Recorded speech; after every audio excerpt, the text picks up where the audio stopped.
Hello, welcome back to Malicious Compliance Stories. We have another 3 stories for you today. Do not leave the spill unattended. Literal payback? And anything is fine? Watch me.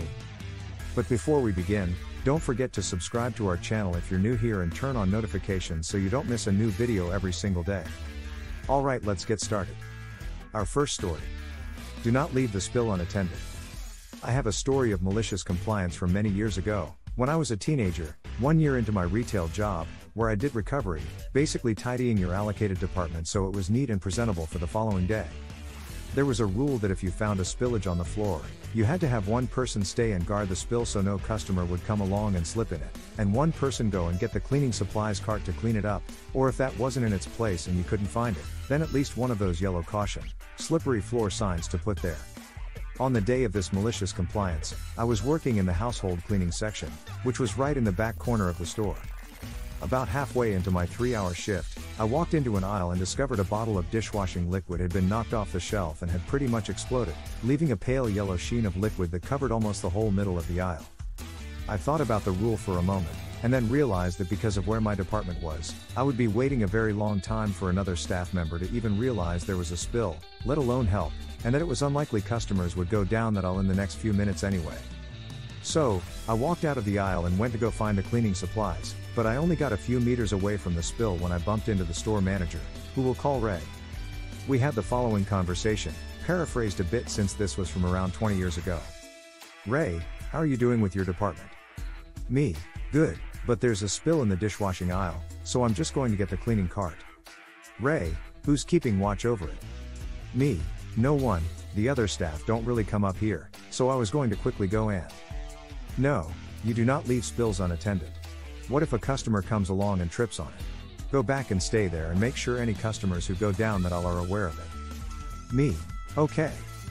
In that case, can you please get me the cleaning trolley so I can clean it up? Ray, no, I need to get to a meeting upstairs. Just wait for another staff member to come by and ask them to go and get it for you. In the meantime, don't leave the spill unattended. Me, but. I was trying to say that because of how out of the way my department was, it was unlikely another staff member would come by, but he'd walked off before I finished talking. About 20 minutes before the recovery shift ended, when Ray had gone home for the day and the store had closed, the night manager, Lucy, was doing her rounds. When she got to the dishwashing aisle, she stopped. Why are you just standing there?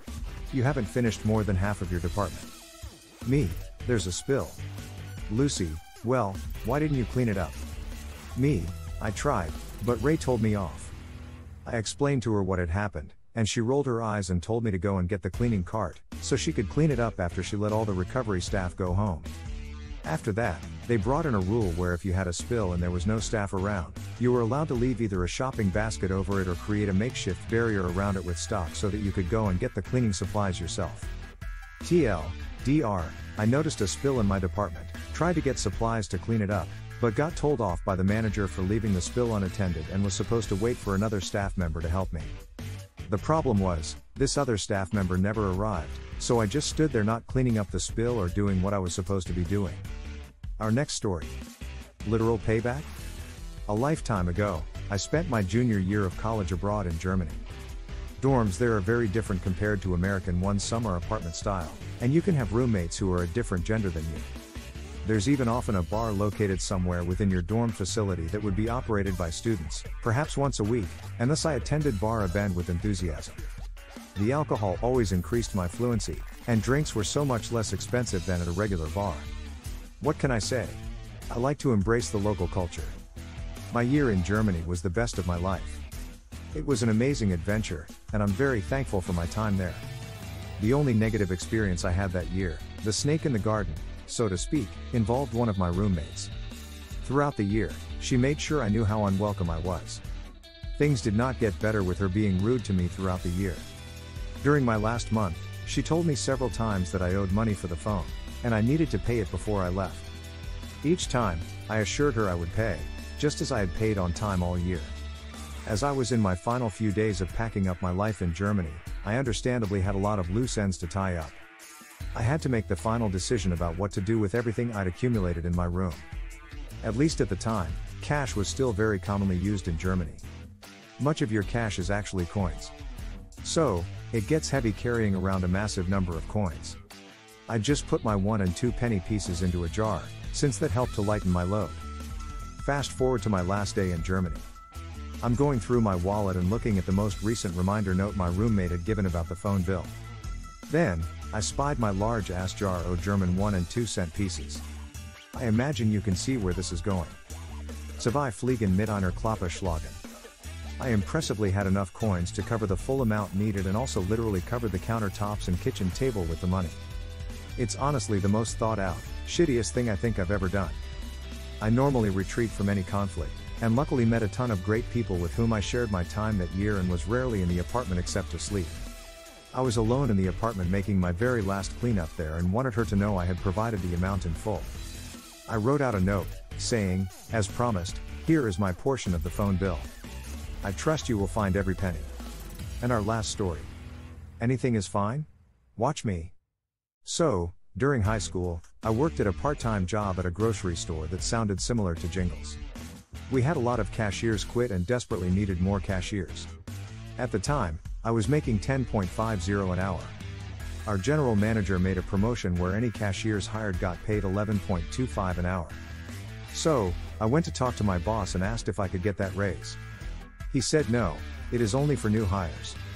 Well, after about 2 weeks, I got fed up with being the only one who knew how to run the registers because I was really the only one with experience. I was training employees who were making more than me.